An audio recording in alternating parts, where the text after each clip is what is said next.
Mr. Kanana Channel, o portal de boa música.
Kuthembeka mahlweni kahosi sika munhu n'wana mama ilava kuthembeka mahlweni kahosi siku rin'wana n'wana mama hina ilava kuthembeka mahlweni kahosi sika munhu n'wana mama ilava kuthembeka mahlweni kahosi siku rin'wana n'wana mama a munhu wa hlupha n'wana mama a munhu wa misava leyi wa tiko u nge mi tsakisi n'wana mama u tele matshovo na vuloyi a munhu wa hlupha n'wana mama a munhu wa misava leyi wa tiko u nge mi tsakisi n'wana mama u tele matshovo na vuloyi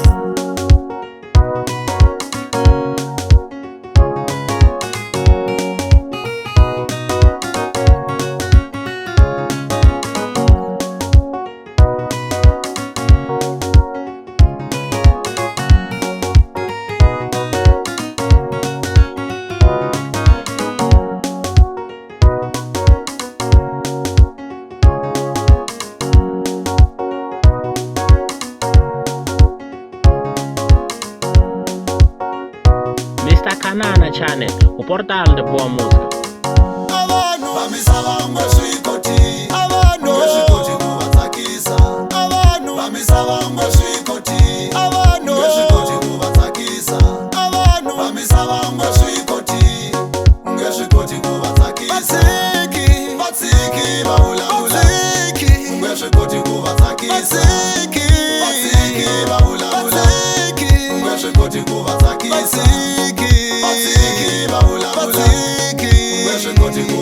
Batsiki